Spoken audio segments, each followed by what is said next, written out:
Urgent question, Sir Mel Stride. Thank you, Madam Deputy Speaker. To ask the Chancellor if she will make a statement on the Government's performance against its fiscal rules. Chief Secretary. Thank you, Madam Deputy Speaker. As the Shadow Chancellor knows, it is a long-standing convention of this and previous governments not to provide a running commentary on a fiscal forecast. And it is for the Independent Office for Budget Responsibility to assess performance against the government's fiscal rules as part of its official economic and fiscal forecast. In the most recent forecast published in March alongside the Spring Statement, the OBR confirmed the government was on track to meet its fiscal rules 2 years ahead of target, and they also confirmed the government was on track to meet its fiscal rules early at the budget last autumn.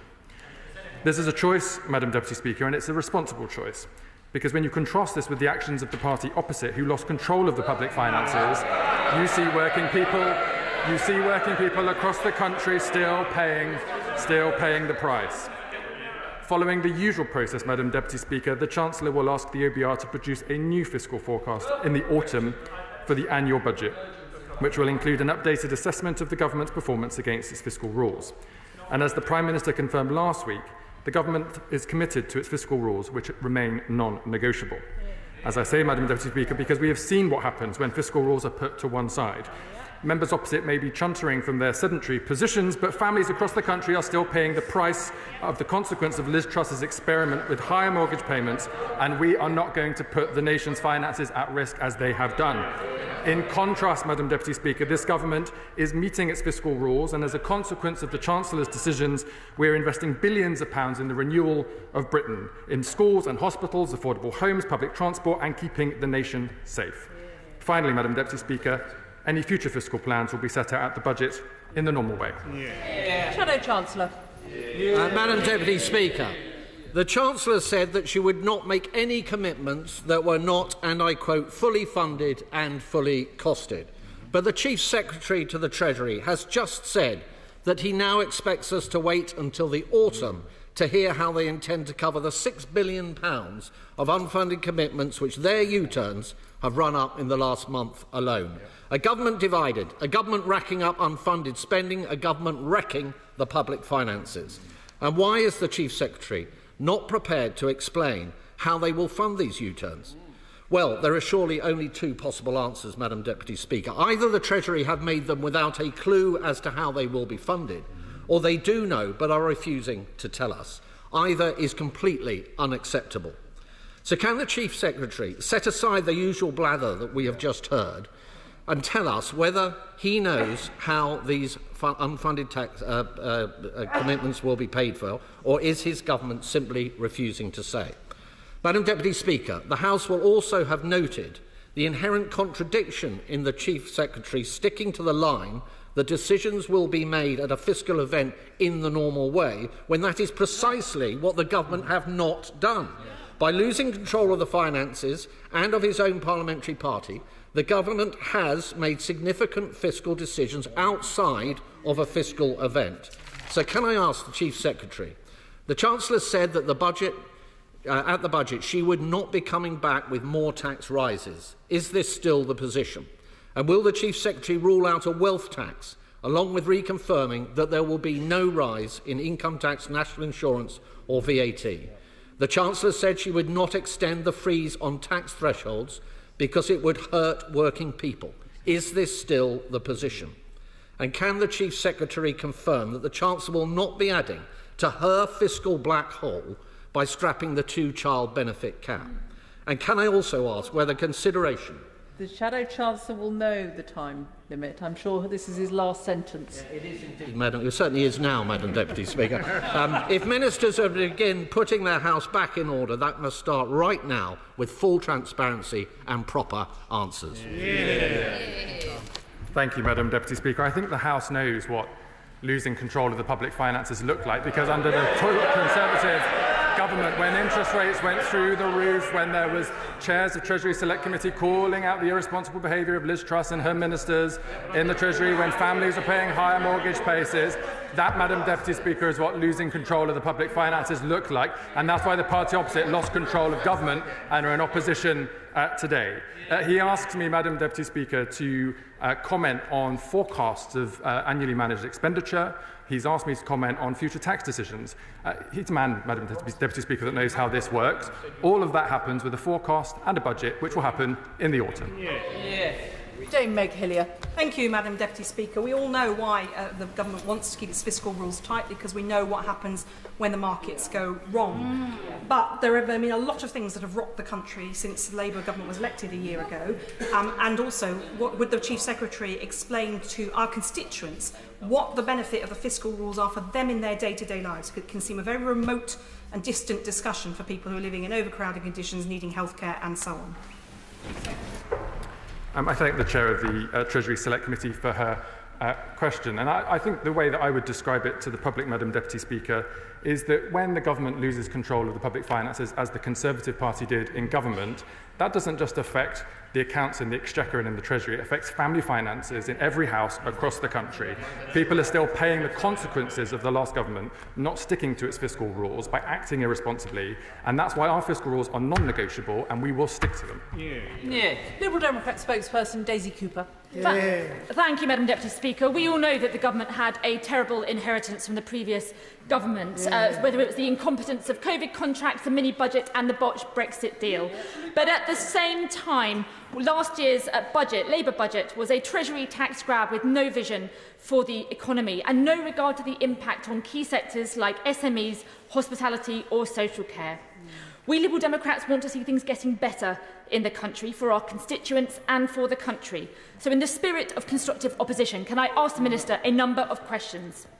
When will the government get serious about growth through a much deeper trading deal with Europe? Will the ministers look at fairer revenue raises, such as reversing the Conservatives' tax cuts for the big banks, raising revenue from tech giants, online gaming companies, gambling companies as well? Will the Prime Minister make a public statement to calm the markets and avoid 4 months of speculation about what might be in the next budget? Will the government commission an interim OBR report now? Same strictures apply to the Liberal Democrats. One more sentence. I'm grateful, Madam Deputy Speaker, for your guidance. Could I also ask the government to confirm they will not raid capital budgets to fix crumbling hospitals, to pay for day-to-day spending, and could the Minister confirm the date for the autumn budget? Thank you, Madam Deputy Speaker. The Honourable Lady is encouraging me to act above my pay grade. The Chancellor will set out the date for the autumn budget in due course. And she invited me to explain to the House what our strategy was at the budget. It was about investing in the renewal of Britain. That's why the Chancellor's decision to update the fiscal rules to allow billions of pounds of investment in our capital infrastructure across the country, including into schools and hospitals, was the reason that that budget was set out as it was. She also asked me about trade deals, and I would just politely point to the 3 trade deals the government has already agreed with the European Union, with India and with the United States of America, saving thousands of jobs across the UK and generating growth in the years ahead. Rachel Blake. Thank you, Madam Deputy Speaker. Does the Chief Secretary to the Treasury agree with me that it's because of these fiscal rules that this government has been able to establish firm foundations for growth going forward? And can he explain to this House in particular how the budget stability rule is supporting this government with confidence with investors and with businesses? I thank my honourable friend for her question. She knows from her work on the Treasury Select Committee that the fiscal rules are important because it proves that the government is control of the public finances. We saw what happened when the last government lost control. The cost of government borrowing went through the roof, and that takes money out of budgets before you even get to public services like the National Health Service. That's why this government is committed to its fiscal rules and will make sure that they're being implemented. John Glenn. Thank you, Madam Deputy Speaker. The Chief Secretary will be very aware from his previous role as Chair of the Business Select Committee that one of the things that those who create wealth and invest in our economy need is certainty going forward. So before the next budget, will he ensure that he consults with business leaders and a proper impact assessment of whichever taxes he is going to increase is done, so we can minimise the damage that's being done to the productive capacity of the UK economy? The Treasury engages with business leaders and investors all of the time, and the one thing they tell me, Madam Deputy Speaker, is that they're grateful this government has brought back long-term, multi-year budgets, that they've got the fiscal rules, that they're in place, that we're reforming things like the planning system to make it easier to do business in this country, and that as a consequence, business confidence is increasing under this government, having dropped enormously under his government. John Grady. Madam Deputy Speaker, in my constituency we face a housing crisis, and inflation and out-of-control borrowing costs make it much more expensive to build social housing. Those costs are passed on to tenants. Would my right honourable friend agree with me that that is precisely why the fiscal rules are critical? The fiscal rules are important because when you control the nation's finances, you're bringing stability to family finances. We've all experienced the consequences when, in the past, when governments have lost control and our mortgage rates and our rents have gone through the roof. This Labour government will never let that happen again. Bobby Dean. Thank you, Madam Deputy Speaker. The government committed to one fiscal event a year in the name of economic stability, but by having an OBR forecast and having those constraints in place, it meant they only had one lever to pull, which was spending cuts. This time it meant that disabled people paid the price for it, and the government have had to row back since. Does the government regret placing these restraints on itself over tax measures when OBR forecasts are published? The government is committed to the independence of the OBR, and it will remain having one fiscal event a year when we'll set out future fiscal plans. Lola McAvoy. Thank you, Madam Deputy Speaker. Does the Chief Secretary agree with me that without the fiscal rules we wouldn't have seen 4 interest rate cuts that have benefited thousands of constituents across the country? I agree with my honourable friend that we've had 4 interest rate cuts under this government. That's good for mortgage holders and renters. We've seen wages increase faster than costs for the first time in many years, and we've seen the ability for the Chancellor to invest billions of pounds into our country whilst keeping markets stable. That is the consequence of stability in our economy, stability in our politics, and the fact that we're implementing our fiscal rules in the way we said we would. Dame Harriet Baldwin.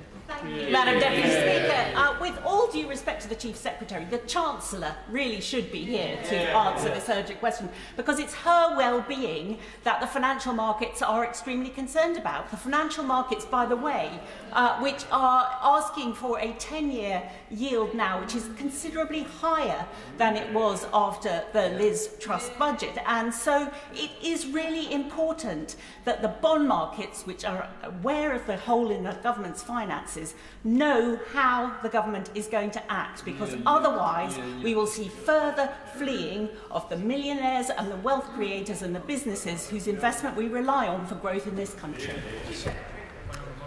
Not entirely sure what the question was, Madam Deputy Speaker, but I think the Honourable Lady is exhibiting that she has learnt some lessons from her party's performance when she was last in government, and maybe she could share that with her frontbench colleagues in due course. Dr. Jeevan-Sander. Speaker, I'm amazed the party opposite have brought an urgent question on fiscal rules.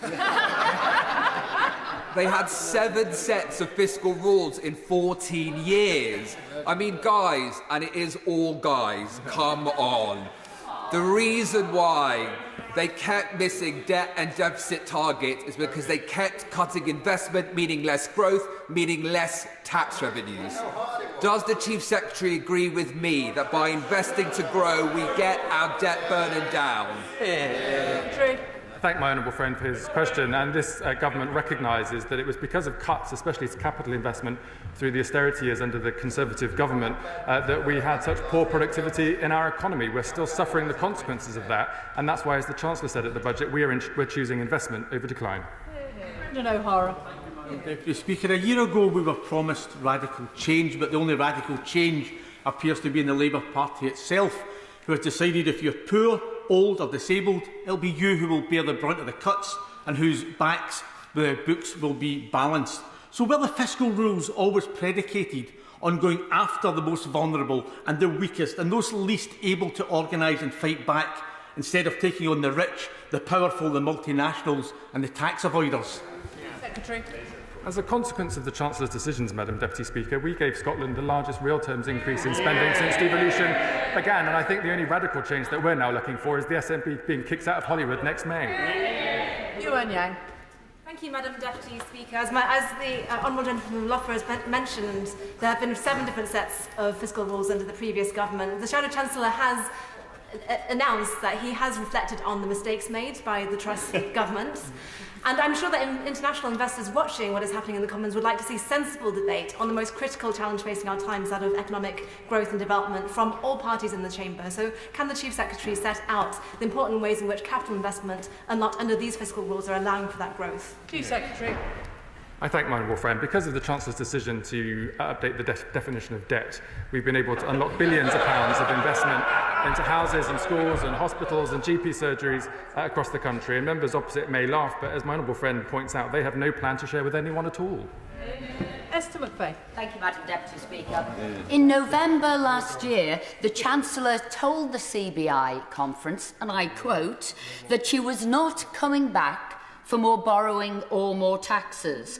Will the Minister, as the Chancellor isn't in the Chamber, reiterate that promise today, or has the Chancellor mishandled the economy so badly that she is now going to have to add this to the government's growing list of U-turns? The Chancellor was very clear, Madam Deputy Speaker, that the last budget was a once-in-a-generation budget because it had to deal with the sheer scale of negligence and mess that we'd inherited from the party opposite. I'm very grateful now that we're 1 year into Labour government. We don't have to keep clearing up their mess year after year. Thank you, Madam Deputy Speaker. The opposition have opposed all the tough decisions this government has made to raise revenue, from VAT on private schools to the windfall tax. Has the Chief Secretary heard anything from the Shadow Chancellor about how their plans would interact with the fiscal rules, if they plan on having any fiscal rules at all? Chief Secretary. I might suggest to my honourable friend that the public are grateful not to hear very much from the Conservative Party after 14 years of failure, but I would encourage them, if they wish to be competitive again, they might want to set out what they might actually do with the country.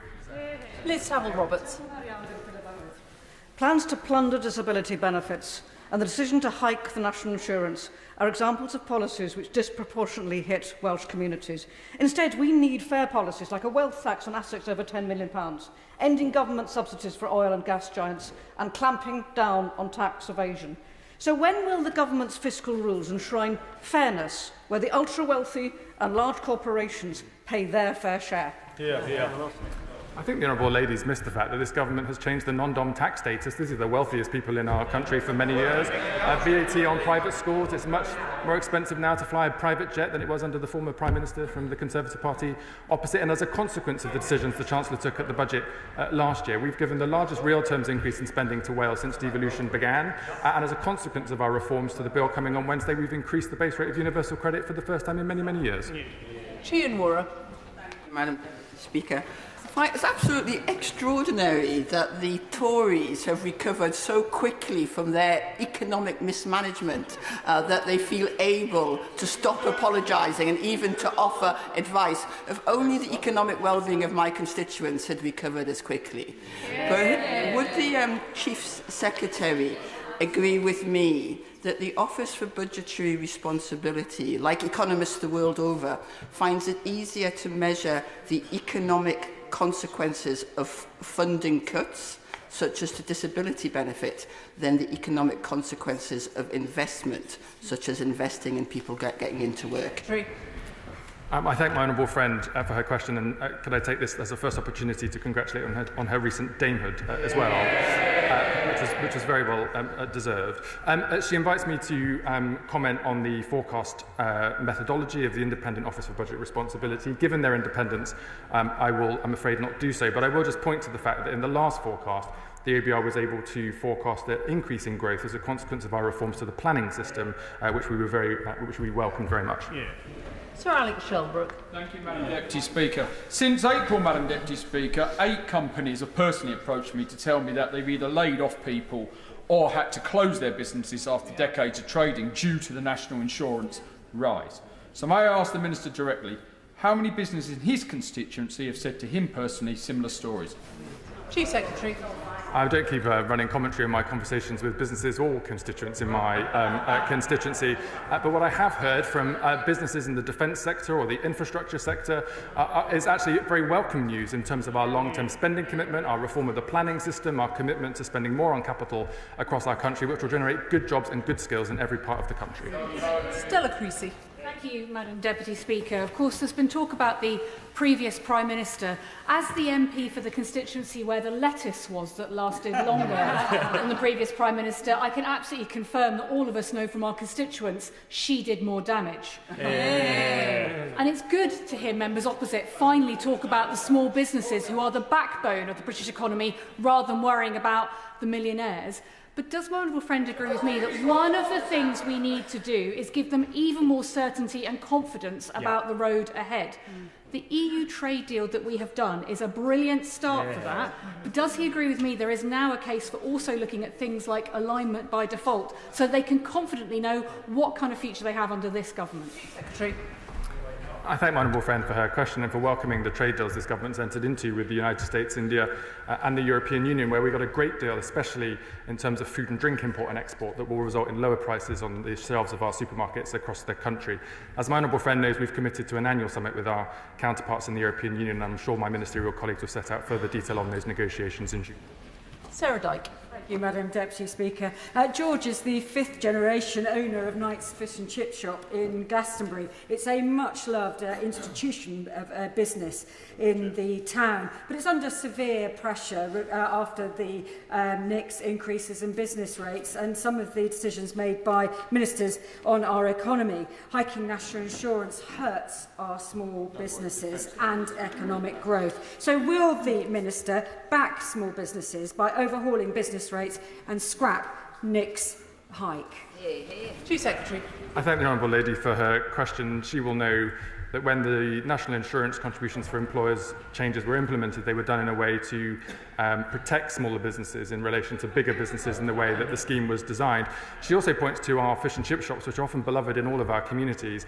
And I know from my own fish and chip shops in my own constituency that the price of fish, for example, the price of fish has gone from about £100 a box to £300 a box. The price of oil has gone up following the Russian invasion in Ukraine, and even the price of potatoes has gone up, often because these products are imported from the European Union into the UK, which is why our trade deal on food and drink with the EU, as well as our investment into cheaper renewable energy, will make a big difference to fish and chip shops like hers. David Pinto-Dushinsky. Thank you, Madam Deputy Speaker. It's always amusing to hear the Shadow Chancellor who presided over a crisis in the welfare system complain about this government's actions to restore fiscal stability. It's like listening to an arsonist complain about the fire brigade. Does my right honourable friend agree with me that it's difficult to take them seriously when they won't tell us what their plans are, or even whether they support the spending laid out in the spending review? I thank my honourable friend for his question, and he's right. Look, if any party opposite wants to be competitive in the next election, they need to set out what they propose to do with the country and how they're going to pay for it. But time and time again, whether it's the Conservative Party, the Reform Party, the Green Party, or anyone else, it's all promises of jam tomorrow with no idea about how to pay for it. The public have been burnt by that already because of the last government, and they won't be burnt by it again. Sir Bernard Jenkins. Has the Chief Secretary seen the much longer-term forecasts by the OBR for the growth in public spending, the growth in debt rising to over 250% of GDP in decades to come, and the debt interest rising to 12% of GDP? Why does he think, now there is a gaping hole in the government's financial plans because of the votes last week and the U-turns on welfare reform, that he can play for time instead of acting now to give the markets confidence before they lose confidence?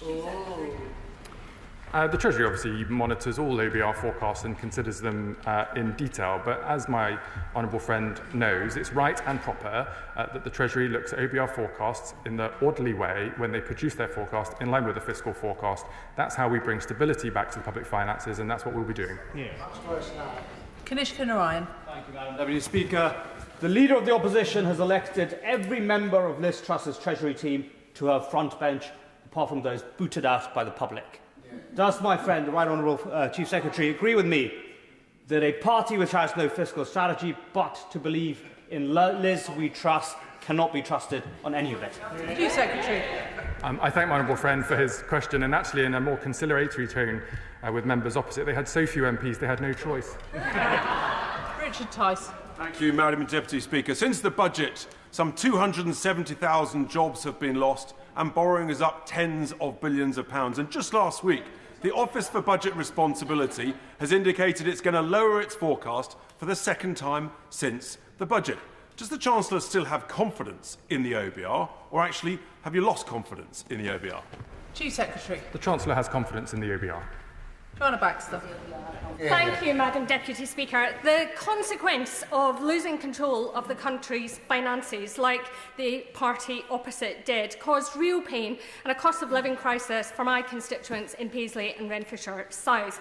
So does my honourable friend agree with me that it's only because of our sound economic management that we've seen wages rise for working people at a faster rate in the first 10 months of this Labour government than in the last 10 years of the party opposite? Secretary. I think my honourable friend is right that whether it's investors, market traders or our constituents, they got sick to the back teeth of chaos under the Conservatives. Whether it was for the mess of Brexit or their change in Prime Minister and Chancellor every 5 minutes, ultimately it resulted in a Parliament where people were worse off at the end of Conservative administrations than they were at the start, and when our mortgages and rents were higher as a cost of the loss of control in the public finances. This Labour government will never let that happen again.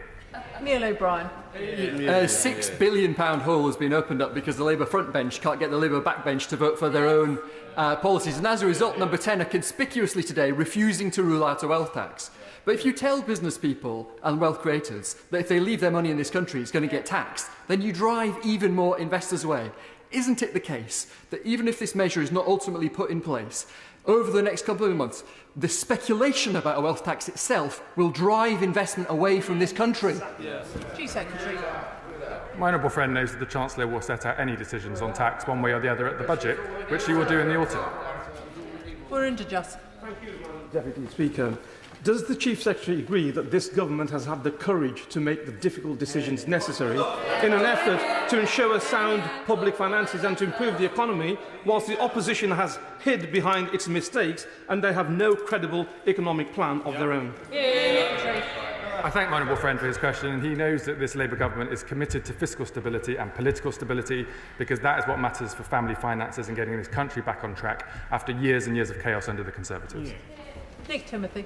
Thank you, Madam Deputy Speaker. I find it highly alarming that the Chief Secretary to the Treasury doesn't seem to realise that the cost of government borrowing is higher now than at any time since the last Labour government.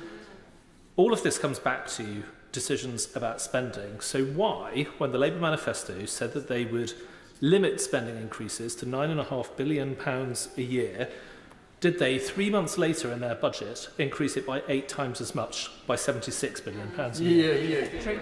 Because the party opposite hadn't done a spending review since 2021, led inflation to go through the roof, and the cost of doing business was higher, along with a whole string of broken promises from the Conservatives opposite. I think the sooner they reflect on their mistakes and apologise to the country, the better for all of us. Jim Dixon. Thank you, Madam Deputy Speaker. After major investments announced by this government which will directly benefit my constituents, such as that for the Lower Thames Crossing, the Darrant Valley Hospital and school building renewal, does the Chief Secretary agree that this government has the fiscal rules in place to provide the economic stability we need to renew our social and economic infrastructure that was left in a terrible state by the last government? Secretary. I thank my honourable friend for showing the real consequences of fiscal discipline, but also the fact that the Chancellor updated the fiscal rules to allow for investment in precisely the projects like he mentioned in his constituency, with hospitals, schools, better roads, public transport and more affordable housing across the country. Mike Martin. Thank you, Madam Deputy Speaker. With its NI rises, amongst other measures, the budget last year skewed the tax burden onto small companies. My honourable friend from St Albans has just laid out some measures that would skew that burden towards bigger companies and multinationals. So, seeing as the government's #1 priority is growth, could the Chief Secretary explain to me why we are taxing small companies over big companies? Secretary.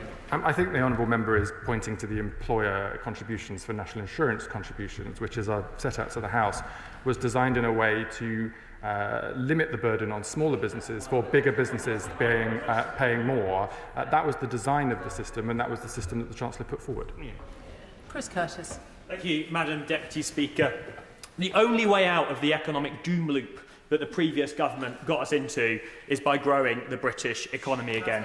If the British economy had grown over the past 10 years as quick as the OECD national average, there would be £40 billion sitting more in the exchequer without having to touch spending or taxes at all. They talk about fastest growth in the G7, Madam Deputy Speaker. That is like walking the first 26 miles of a marathon and then bragging about jogging over the finish line. Growth has been unacceptably slow under the previous government. So can he let us know what he is doing to get the British economy growing again, particularly changing the broken planning system so we can build more homes and energy infrastructure here in the UK? Thank you, Madam Deputy Speaker. My honourable friend speaks passionately because his constituents know that they were worse off at the end of 14 years of the Conservatives than when they started, and he also knows that this Labour government is committed to making them better off at the end of this Parliament than at the start. That is what our investment in the renewal of Britain is about, and that is what this Labour government will deliver. Dr. Caroline Johnson. Thank you, Madam Deputy Speaker. Madam Deputy Speaker, we all know taxes are coming. We just don't know who they're going to fall on the hardest. The country is nervous, with every family wondering how much it's going to cost them and every business wondering the same. Does the Chief Secretary regret the fact that is leading to reduced domestic spending, reduced business investment and overall dragging the economy down? Chief Secretary. I do not disagree with this government's fiscal policies, no. Andrew Lewin. Thank you, Madam Deputy Speaker. I always listen attentively to the Shadow Chancellor in this place and in his many media rounds, and sadly what is missing is a costed economic policy of his own. So would my right honourable friend agree with me that the Shadow Chancellor might be wise to spend some quality time in his beautiful Dorset constituency over this, Devon constituency, over the summer to actually have some credible policies of his own, because if he doesn't, he's not credible from that dispatch box. I agree with my honourable friend, and it will be a benefit to the whole House that the Shadow Chancellor will be in his Devon constituency for the whole of August. Ayub Khan. Thank you, Madam Deputy Speaker. The Chief Secretary talks about fiscal stability and fiscal discipline. He will be aware that Birmingham City Council, a Labour-run council, is declared bankrupt. I wish some of that skill set would be transferred to some of the people running that. But on a serious note, in Birmingham, we still have a bin crisis. Bin workers are still on strike, and it's forecast that they're not going back to work until Christmas this year. Local businesses, residents are absolutely fed up. On a sincere note, will the Chief Secretary or his staff meet with me and Birmingham MPs to bring this misery to an end? Chief Secretary. I thank the honourable member for his question. I know that he and colleagues in Birmingham are in correspondence and communication with relevant ministers in the Ministry for Housing, Communities and Local Government. I'll just point him to the fact that this government has increased the local government grant by up to £2 billion by the end of this period, by 28-29, and that we've given them again long-term certainty with multi-year budgets for the first time in many years to allow them to plan for the future. Deirdre Costigan. Thank you, Madam Deputy Speaker. I've raised in this House on a number of occasions the many children in my constituency of Ealing Southall sleeping on the floor or on the sofa in mouldy temporary homes due to 14 years of inaction and financial mismanagement from the Conservatives. Does the Chief Secretary to the Treasury agree that it is only because of the fiscal and budgetary decisions that this Labour government has made that we have been able to now invest a record almost £11 billion into building new affordable and social homes for homeless London families like those in Ealing Southall?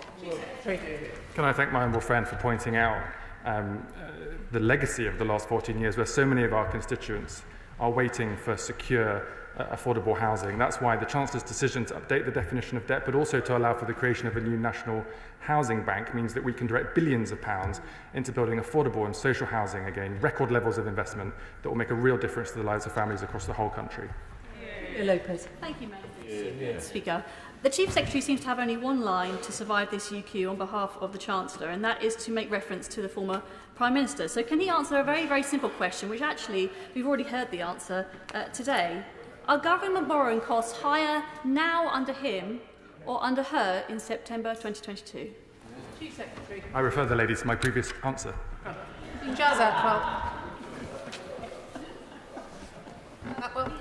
Thank you, Madam Deputy Speaker. The party on the benches opposite are responsible for the dangerous dismantling of all our public services, stagnant wages and inflation rates that peaked at 11%. Does the Chief Secretary agree not just with me, but also the former Chancellor George Osborne, who said that the Leader of the Opposition has no credible economic plan and hence we shouldn't be taking advice from a party responsible for 14 years of degradation. I can reassure my honourable friend we're taking no advice from the Conservative Party on the approach to the economy, given their abysmal record. Lincoln Job. Thank you, Madam Deputy Speaker. Before the general election, the Chancellor said that this would be the most pro-business government ever. She spoke recently at the Times newspaper's CEO summit. And before she was introduced to the CEOs, the host asked how many of them thought that this government is still pro-business, and not a single hand went up. Why do you think that is? Chief Secretary. I wasn't at the event, Madam Deputy Speaker, so I can't comment on those discussions, but I would point the honourable member to record levels of investment in this country, over £120 billion of investment from the private sector in the first year of this Labour government, including, for example, as the Prime Minister said last Wednesday in Prime Minister's questions, £40 billion from Amazon.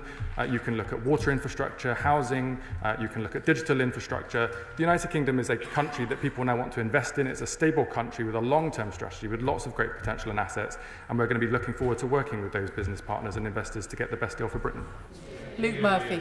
Thank you, Madam Deputy Speaker. The Institute for Government's review of the government's performance against fiscal rules found that the previous Conservative government changed their rules in 2014, 2015, 2016, 2019, 2021, 2022 and 2024.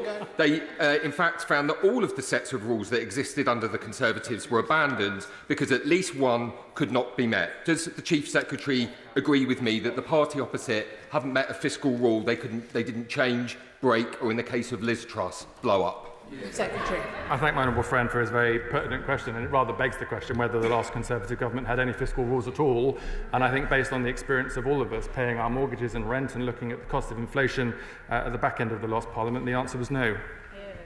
Richard Holden. Thank you very much indeed, Madam Deputy Speaker. Who does the Chief Secretary think is most responsible for the extra 276,000 people unemployed compared to the time of the budget? Is it the National Insurance Jobs Tax? Is it the business rates increases? Or is it the attacks that the government has made on investment, long-term investment, either through the agricultural property relief or business property relief? Chief Secretary. I disagree with the premise of the question, Madam Deputy Speaker. We're not attacking investment in this country, we're welcoming it. We're increasing public investment, we're doing deal after deal with the private sector, and we're welcoming very significant amounts of foreign direct investment in this country that will create good jobs with good wages in every part of the country. MacDonald. And Deputy Speaker, in the last 12 months, this government has invested £5 million in North Tees Hospital, £20 million in Billingham Town Centre, £20 million in Stockton Town Centre, 7-day-a-week police patrols, £1 billion in local transport in Teesside, £4 billion on carbon capture and storage, and rescued British Steel. Does my right honourable friend agree with me that it is the market's confidence in this government and this Chancellor of the Exchequer that gives us the fiscal ability to invest in my constituency in Stockton, Billingham and Norton? Secretary. Well, can I congratulate my honourable friend for being so successful? The amount of investment he secured for his constituency is clearly a testament to his abilities to represent his constituency. And he's right to point to all of these investments because this is part of the Chancellor's economic strategy to invest in the renewal of Britain to benefit not just his constituents, but all of our constituents across the country. Jim Shannon. Deputy Speaker, and thank the Minister for his answers. Whilst I very much welcome the Government's decision to roll back and propose changes to welfare, it happened last week, this will and has undoubtedly put great pressure on the fiscal rules. I have the greatest concern for the middle class who get little help to raise their children, pay for their children's education or help to feed them through other than the child benefit. The same middle class who will feel the squeeze of a wage increase without a child benefit threshold increase. So, with respect to the Minister, and always conscious of looking after people who need help, how will the Minister ensure that middle-class families are not squeezed further, which can only have the effect of them robbing Peter to pay Paul, and thereby ending themselves in debt to both? I thank the honourable member for his question and point to the fact that wages are increasing now more fast than costs, and that's for the first time in many, many years. He also invites me to comment on childcare provision, which the government agrees is an important provision to families, whether they're middle class or otherwise, which is why we have extended school-based nurseries, breakfast clubs in schools, and also subsidised childcare in nurseries across the country to help working families be able to get to work and be able to afford to do so. Frank McNally. Madam Deputy Speaker. Following the election, I was deeply disturbed to discover that the close to £20 million of Towns Fund money promised for Coatbridge in my constituency by the previous government actually didn't exist. It had been announced with much fanfare but had not been budgeted for. However, thanks to this government and the plans for neighbourhoods, that £20 million is now coming to Cope Bridge. Does my right honourable friend agree with me that we must never go back to the fiscal irresponsibility of the party opposite, which was always keen to promise but always failed to deliver? Can I thank my honourable friend and congratulate him on securing investment in his constituency from this Labour government. He's right to point out that in the past his constituents have had failed promises, whereas this Labour government is delivering on its promises. Chris Vince. Thank you, Madam Deputy Speaker. I thank the Chief Secretary for his statement. And my thoughts today are with the family of Anne Moffat of Old Harlow, who lost her life 20 years ago today in the 7/7 attacks. Does the Minister agree with me that part of the reason we're left with such a fiscal mess is a decision by the previous government to cut 1,200 HMRC compliance officers? And I declare an interest because one of them was my mum. Secretary. Can I thank my honourable friend for his question and share the sympathies of the House with his constituents' family.